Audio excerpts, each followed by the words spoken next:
Hi, this video is going to take us into chapter 4 of the book I'm using for the class that I'm teaching. Um, so we're going to work on the tutorials in here. The first one is completing the test score average application. Now, once you get into the book a little ways, they start designing the interface for you to save some time, and then you can work on the code for this. So that's what we're going to open up first. But before I open it, what I'm going to do is I'm going to go into the folder where I store this.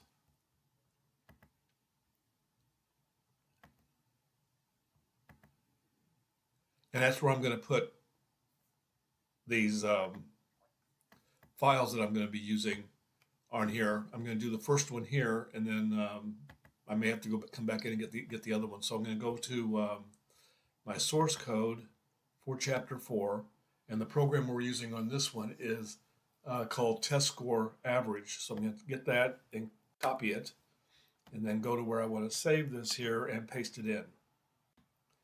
That way, if I want to go back and do this again, I have a clean version of the program on here. So let's go ahead and get Visual C# started. Go. Get out of this. And we'll open up this file or project. And when you open a project, you always open up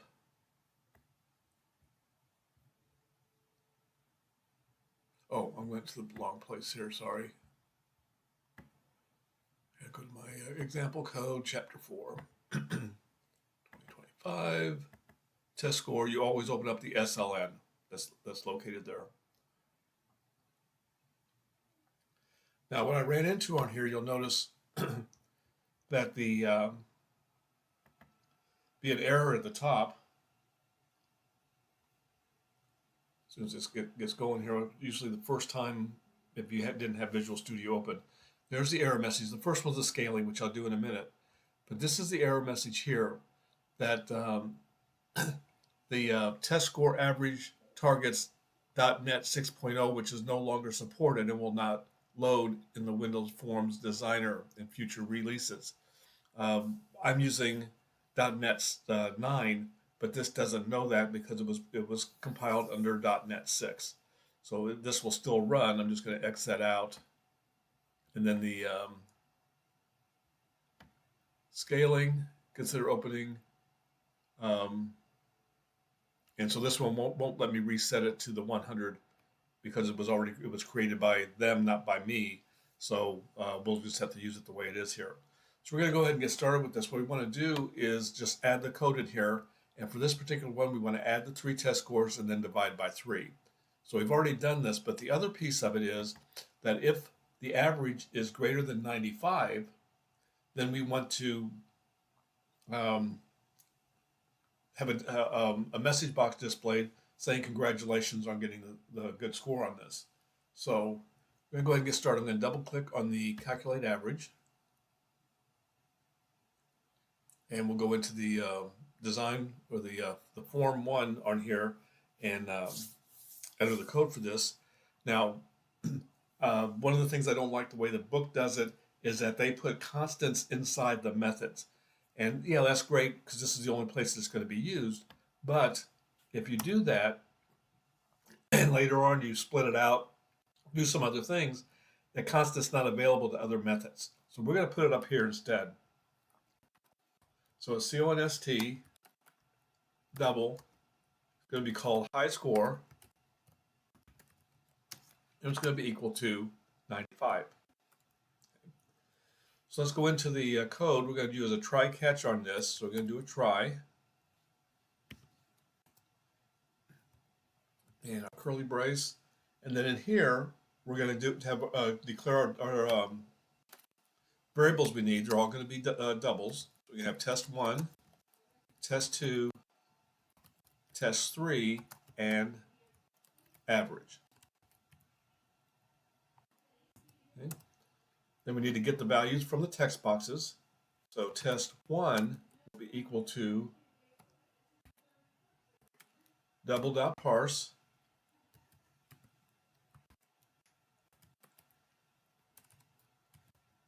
test1 text box dot text, and then we'll do the same thing for test2.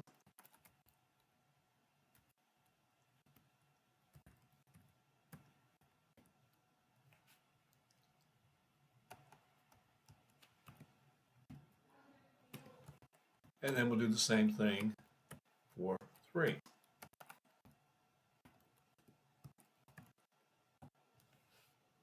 And here's another thing too, is they put labels on all of their controls. This control here, test3 prompt label, is what they called the name of the text box where this is going in there. When you do that, it adds more to the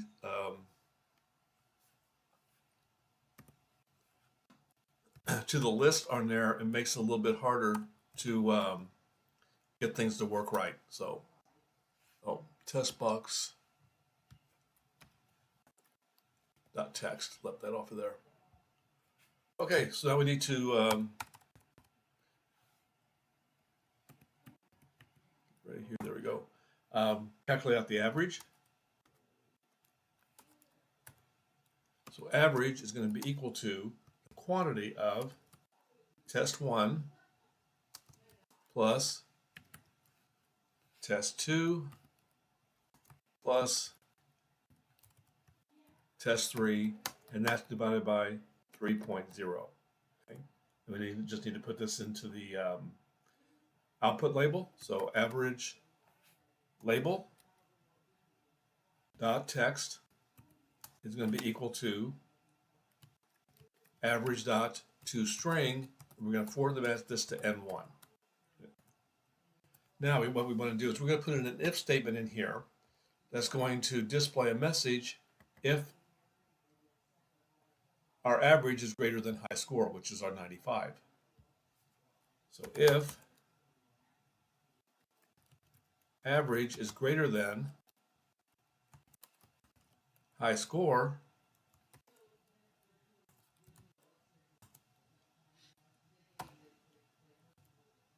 we do a message box dot show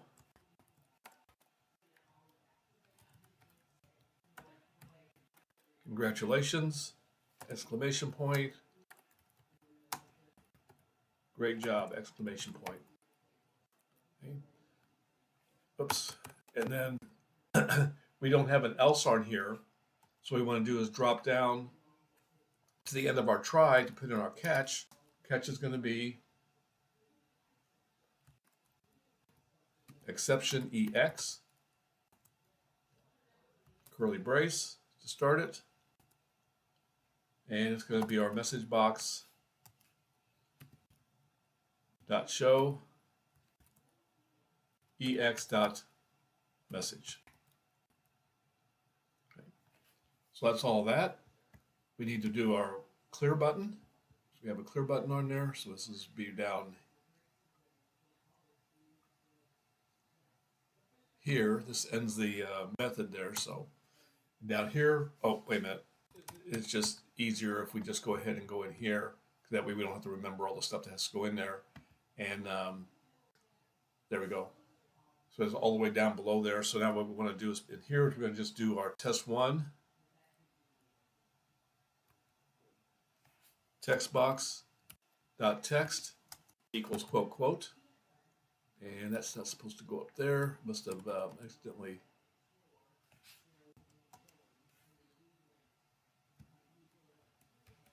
There we go. Test1 text box dot text equals quote quote. Test2 text box dot text equals quote quote. Test3 text box dot text equals quote quote, and average label dot text equals quote quote. Okay, and then the last one then is our exit button, which is this dot close. Okay, so let's test this out and see what happens.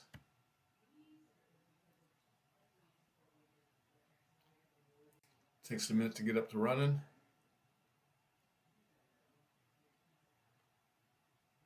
There we go. So I'm going to put in 97, 98, and 96.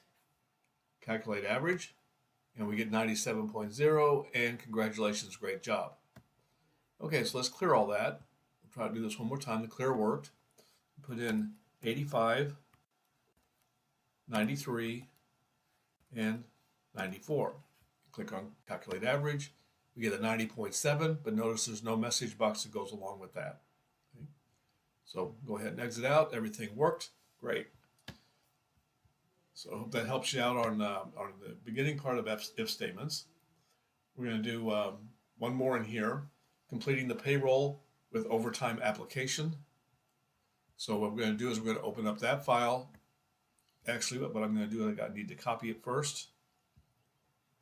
So this is the payroll with overtime. And then I'm going to go to my folder here where I have this and paste this in.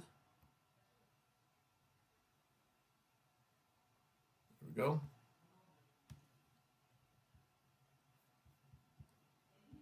And I'm going to open up this project. You don't have to close the other one. It'll close automatically when I get this one opened up. Again, using the SLN file.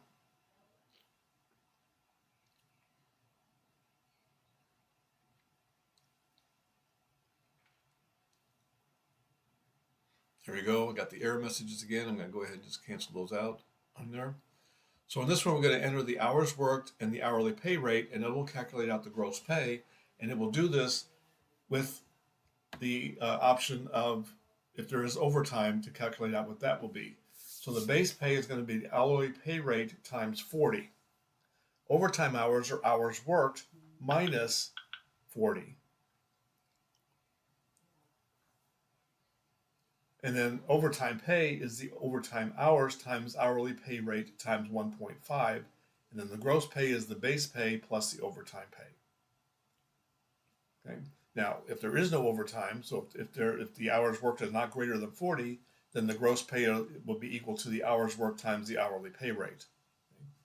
So we can go ahead and we'll get started on the code for this.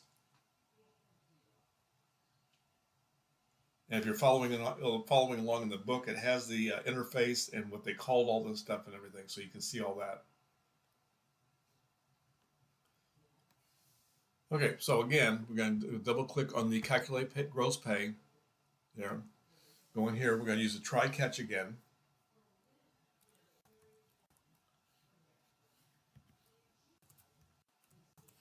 Okay. And so then in here, we're going to just put everything in here. Now, again, they have two constants. I'm going to go up above here and put the constants in here. Okay. So constant, decimal, base hours equals 40M. Oops, put my semicolon. Doesn't like that. And then CONST, decimal. And this one is OT underline multiplier. That's going to be equal to 1.5M.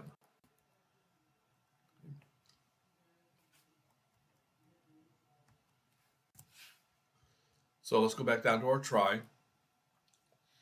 We're going to have 1, 2, 3, 4, 5, 6 decimal variables. I'm going to do 3 and 3. So decimal, hours worked, comma, and hourly pay rate. Oh, I'm going to do 3, wasn't I? And then we'll do base pay.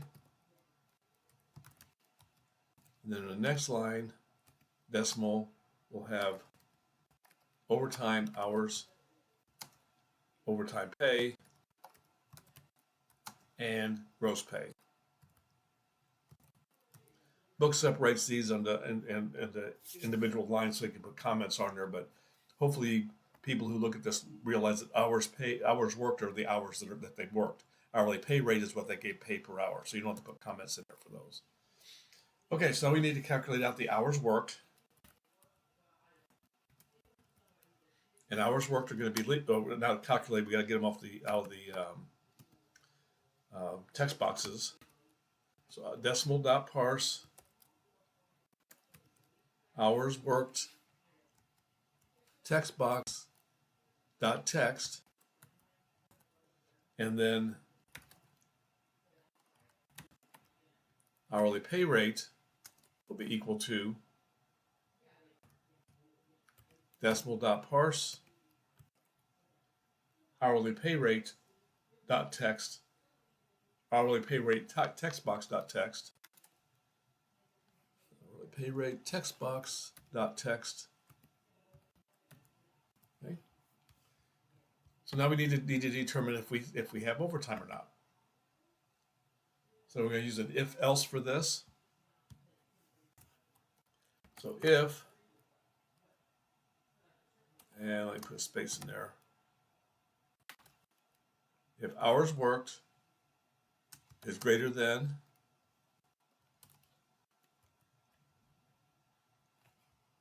base hours, then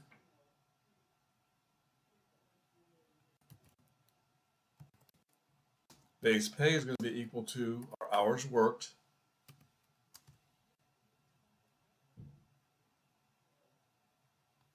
times, whoops, let me back up here, sorry.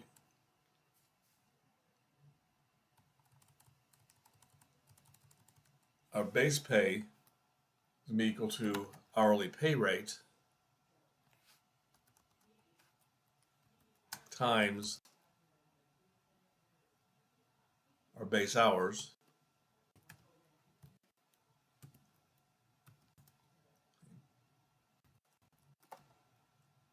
overtime hours be equal to our hours worked,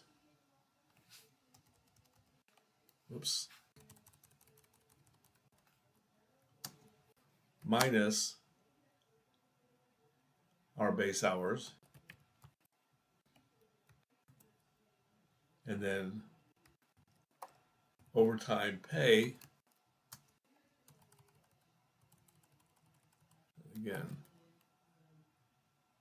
overtime pay is equal to overtime hours times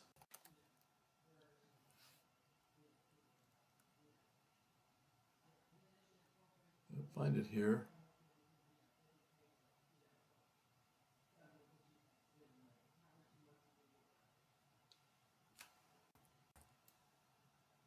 There you go, hourly pay rate times our overtime multiplier. And then our gross pay is equal to our base pay plus our overtime pay. Okay. Else, so we go down here to the end of our curly brace there, and then we do an else.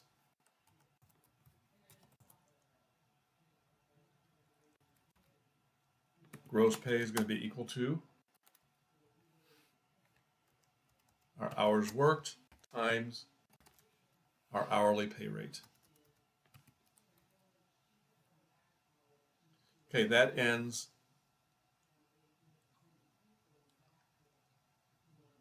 the else part. We only have the one line in there. So then we're going to do our gross pay label. Dot text is going to be equal to our gross pay dot toString, formatting it for currency. So that ends our try. So now we need to do our catch.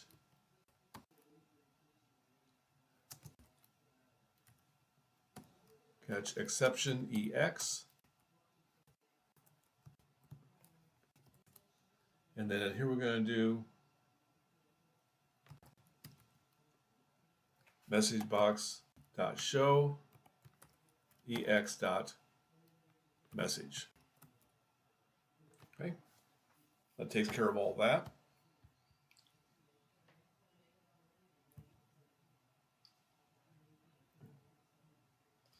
Do our clear button. So we'll go back over here. Click on our clear button. So in here, we're going to empty out all the boxes. So we got our hourly worked text box. Dot text is going to be equal to quote, quote. Our hourly pay rate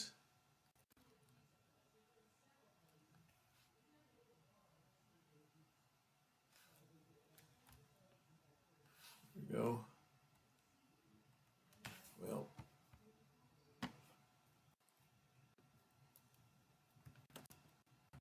okay. Sometimes when you miss it, it doesn't like text box. It doesn't pick it up on there, and so you have to start it over again or just type it completely out. Our gross pay label. Dot text also is going to be equal to quote, quote. And then the next thing we want to do is we want to change the focus to our hours worked text box dot focus. That puts the cursor in that at the top there in that text box. Okay. So the last thing we want to do, go over, is our exit button.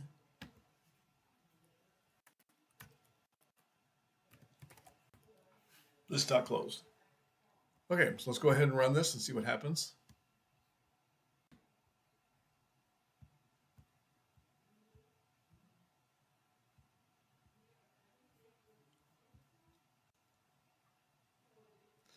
Okay, so let's say our hours worked are 35 and the pay rate, whoops, sorry. And our hourly pay rate is 10. Then our gross pay is going to be 350. Clear that. Say our hours worked are 45 and our pay rate is 10. I use 10 because it's easy to figure out.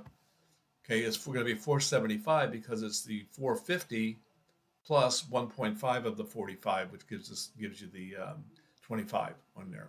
So, okay, clear works. Everything clears out. We can exit out then, and that's the end of that one. So the last one I'm going to do on here. So the next video we'll pick up with the next tutorial 4.3. So hopefully this is helping you out. Goodbye.